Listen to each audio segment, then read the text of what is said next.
So, this is the MyFitnessPal homepage. Once you load up the app, this is what you'll be greeted with. And there's quite a few features on the app, but we're going to focus on the most important bits, which are in regards to tracking your calories and making sure you know how much you've consumed throughout the day by inputting the food that you've eaten into the app. So as you can see, the most important bit where we're most focused on is going to be the top bar. So where you can see calories remaining, it says 2,500 goal for me personally. And obviously I've not put any food in, I've not tracked any exercise either, and it's also saying I've still got 2,500 remaining because I've not tracked anything. Other useful bits on this main page is the bottom taskbar, so you've got the home, the diary, the progress and the more button, and then also the plus button, which is again where you can kind of quick add food to your tracker as well using that bit, as well as you being able to press the actual calories remaining bar at the top. So we'll break this down. Like I said, there is more features available on the app, but we're going to focus on the main ones today. So let's dive right in. So feature number one, and by far the most important one, actually tracking your food. So as I mentioned in the intro, there's two ways you can do this. So first of all, we can use the plus button on the taskbar at the bottom. So if I click the plus button, as you can see, it brings me up a few things if I want to add information to any of these. We're going to click on food. This then brings up the obviously meal times of the day. So whichever it is, if you're putting your breakfast in, which I've just had mine. So let's put the breakfast in. Here it will bring up a history of the things that I've eaten most recently. You can almost break this down and also break this down into meal time most recent. So as you can see where it says most recent, I can click that button. And I can pick which time of day I'm looking to sort of filter out for the meals that I may have had previously. But on regards to scanning, I can have a scanner barcode or I can type the food in. So let's just type one in just for ease. So I've had porridge this morning and there were Quaker protein golden syrup. There we go. So it's popped up at the top, you see, from my history. If I click that, it'll bring me a breakdown of what's in that sachet. So 162 calories in there. Tells me my carbs, my fats, my protein in regards to it. I've got serving size, I've got number of servings, and again, obviously it's just going to be one and one in regards to that. But it is something to pay attention to, as some things don't necessarily always come up with the best choice of serving size options. So it's something you may have to look at, but this is perfect for what we're doing. I've had the protein golden syrup. Click the tick in the top right corner. And as you can see, I've added the golden syrup. Now I also had milk with that. So let's add food again. So if I go back to my home page, I'll show you how to do this because this is the tab that it'll bring up from the home page. So if we go back to the home page. So we accessed the sort of add food tab by pressing the plus button at the bottom.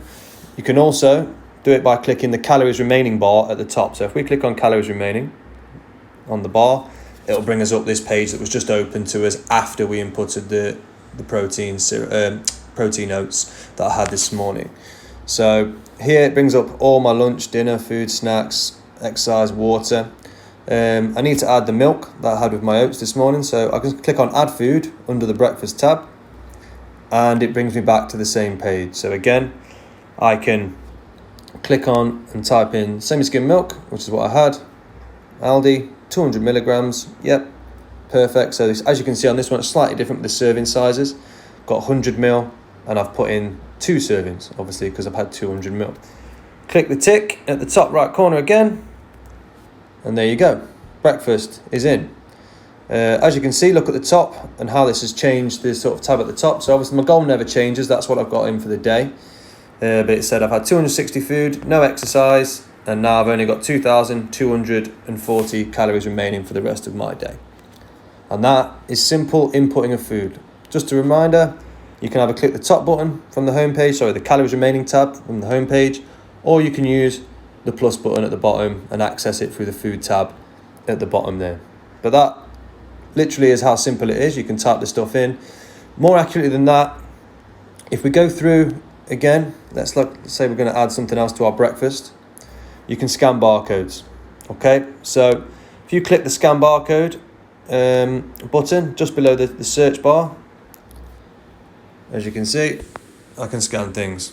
All right, so all I've got to do is find something with a barcode on, and I can scan the barcode, and 9 times out of 10, it's pretty accurate, and it will come up with the item that's on there. Most food items are on there. You may get some anomalies, but most food items are on there, and that's a really quick way of adding food without having to search for it manually or type in the text in there for what it is you're looking for. So scanning the barcode is another fantastic way as well. But that's about as simple as it gets in regards to tracking your food. So let's move on. So, as you can see at the top, we've got the calories remaining tab, and it's got our goal in there. 2,500 calories is our goal, my goal should I say, for the day. Now, we need to know how to change this and obviously make it fit for purpose for yourself individually. So if you look down to the bottom, to the taskbar, and the more button with the 3 little circles in the bottom right hand corner, if we click on that, as you can see, it's going to bring us up a load of options. This is basically the options menu, and there's all sorts of bits and bobs on here: profile, plans, recipes, challenges. What we're interested in is the goals tab, the goals button here, just below workout routine. So if I click on the goals button, as you can see, it's got a lot of information in there on me already.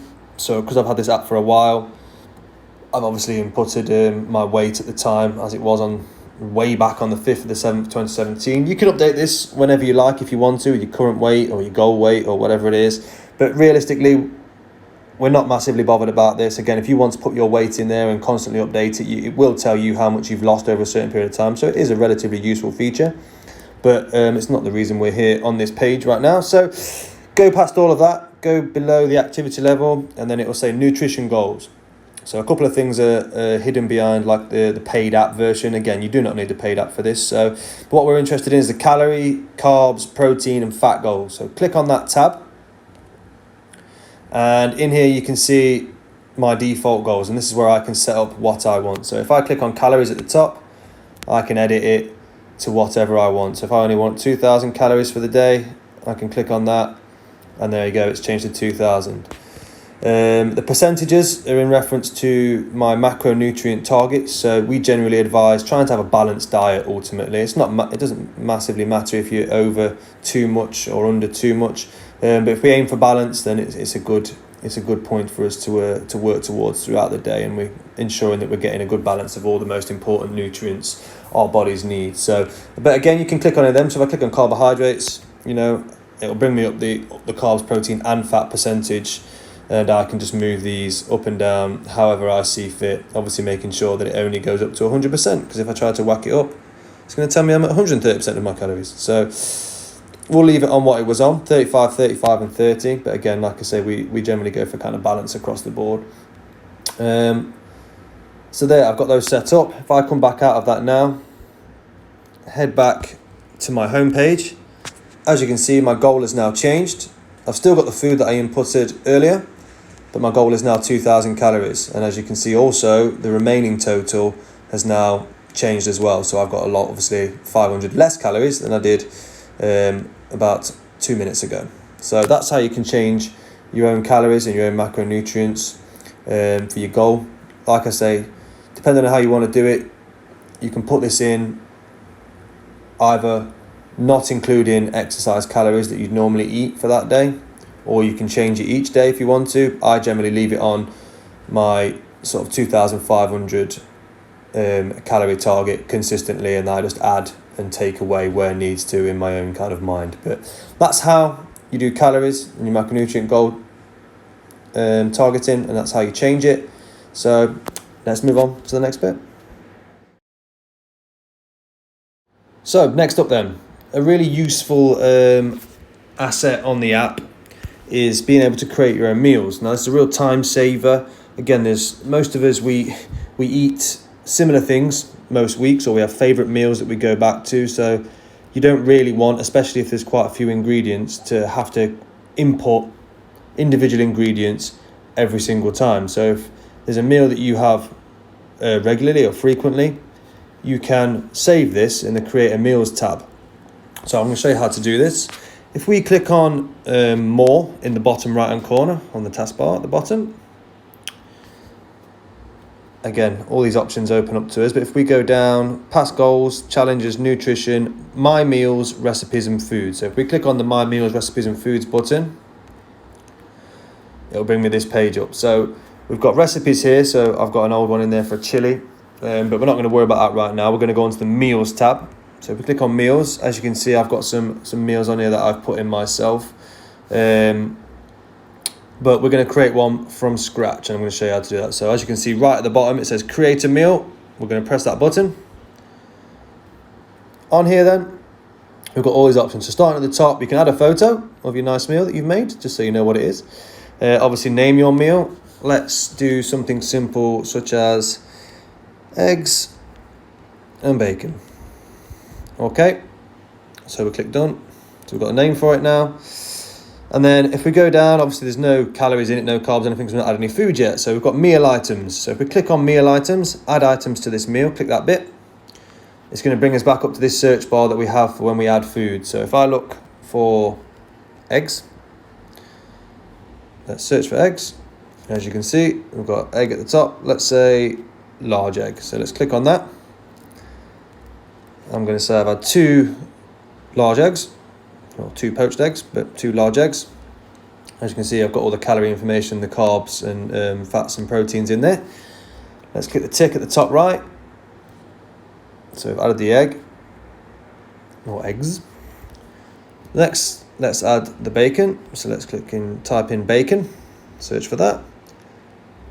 As you can see here, we'll just use the top bit, but again, you can type in the brand as you see fit with your bacon, but you can use some generic. So 2 pieces of bacon, 80 calories. Again, there's your fats and your proteins with it as well. Just 1 serving. So we've had 2 eggs, 2 bacon. Click the tick. I've added that. Come back. And as you can see, my meal's starting to come together. That's just eggs and bacon. All right. So if I then save this, it will then, as you can see at the top, add to my meals. Now, again, eggs and bacon, it's not much of a complicated meal to kind of just type in. However, it will still save you time. But as you can imagine, more complex meals, whereas if we come off here and let's have a look at this chili, for example, there's a lot more ingredients in here. So, you know, I've got all these bits and bobs, little ingredients, little vegetables that all add up to the calories. But it's also time that you have to then type in or scan in each one of these individual items. So if you have this regularly, like I do with chili, for example, and I have I make it the same way, and I have the same sort of serving sizes of it each time, then this is a great way to sort of make the process a lot quicker of adding your food. So I've saved the meals now. Let me just come back off there, go back to the home page. I want to add this meal in. Say I've had chili for lunch. Let's click on the plus button at the bottom. Click on food, lunch, and here we are. So now if you look below, you've got the search bar, you've got the scan meal, scan barcode buttons, and then you've got all recipes, meals, and my foods. So if we click on meals, as you can see, it brings up all my saved meals. We've got eggs and bacon in there. Let's click on eggs and bacon. And let's assume I had that for lunch. Click the tick in the top right hand corner. And there you go. It's updated it to my lunch. So I've had my oats for breakfast and the egg and bacon for lunch. And again, it's changed the numbers at the top in the calories remaining bar, added those extra calories I've eaten to it, and obviously reduced what I've got left now for the rest of the day in regards remaining. But that's how you add meals. Again, it's a real good time saver, this one, especially for more complex meals with lots of ingredients. You don't want to have to be making this task any more laborious than it already is. So if you have regular meals, save them in your meals, and then you can quickly add them without having to mess around with having to put 8, 9, 10 different ingredients all into your tracker individually.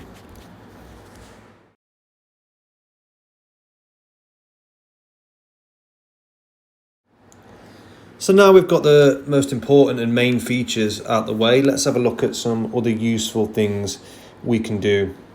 Starting with having a look at your macronutrient percentages. So this is your carbs, your proteins, and your fats. So again, the calories remaining bar at the top, we're going to use that. So we're going to click on that. And again, it obviously brings us into this menu here where we've got breakfast, lunch, and we can see what we've eaten throughout the day. And again, this is quite useful just to use as a reference anyway.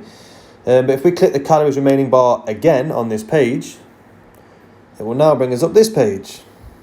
As you can see, this is your nutritional breakdown. So starting from the left to right, we're on the macros one here, which is the bit we're most interested in, but we'll go from the left to right. So clicking on calories, it will tell you your calories across your meals, so how many calories you've had sort of in regards to your meals that day. I've only got 2 meals in, so obviously it's almost a 50-50 split, but depending on how many calories I had for breakfast, how many calories I had for lunch, it will show to you, you know, where you spent most heavily that day on this pie chart. If we click on nutrients, it will tell you exactly what's been in your food as well. So this is quite interesting if you want to get a bit nerdy with it all. So it will tell you your basic macronutrients, your proteins and your carbs, as you can see at the top there, fat's a bit further down. Then it's also got other things like sort of the micronutrients and bits and bobs we might be interested in, such as fibre, how much sugar I've consumed, saturated fat, polyunsaturated, monounsaturated, cholesterol, sodium, potassium, all these micronutrients, these vitamins and minerals as well. So again, quite an interesting thing to look at, again, if you are looking at being a bit more nerdy with it, let's say, but very interesting nonetheless. And the final one, the one that is quite interesting that we want to focus on maybe a little bit more, is our macros.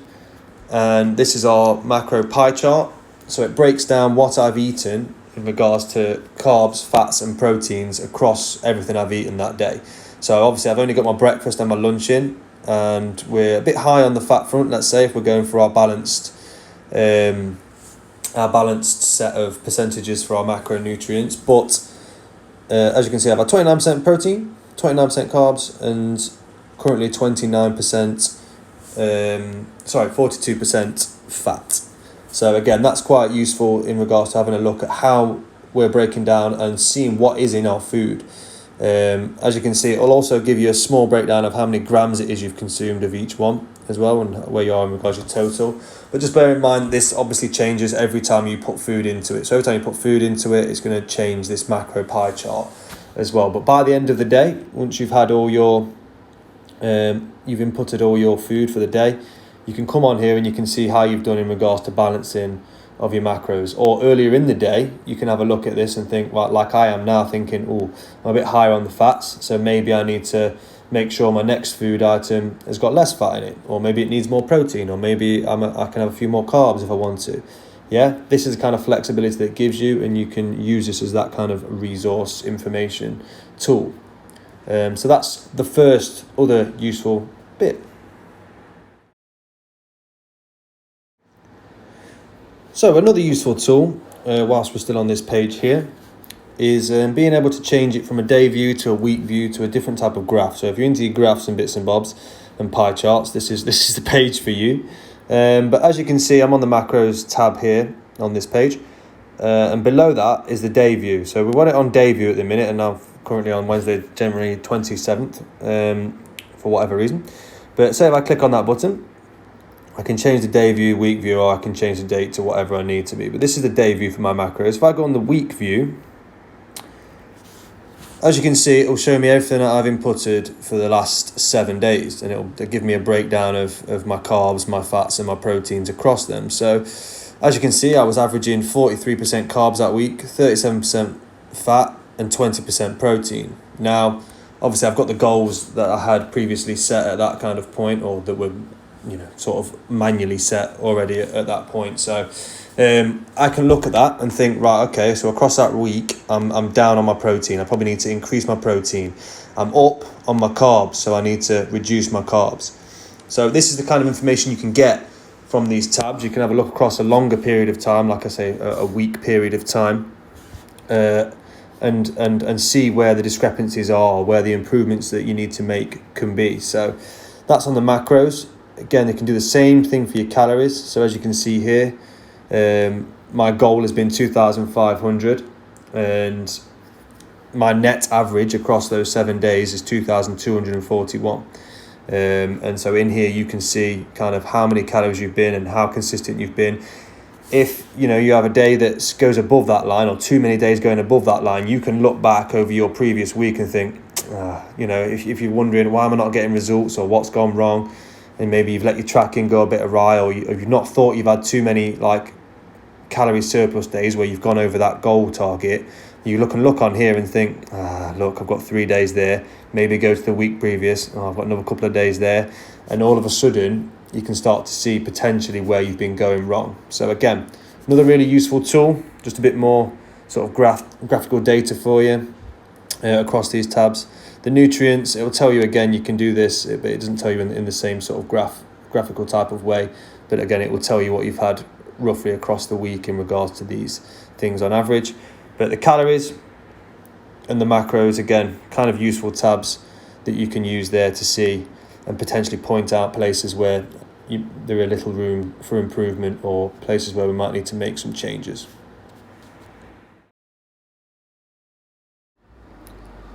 Okay, so final little useful asset on the app that we can use is looking down at the bottom here. Again, we've got the taskbar. So go back to that more button with the 3 little circles, click on that. Again, as we can see down the list of all the options here, keep scrolling down, and below blog, community, we have friends. So click on friends.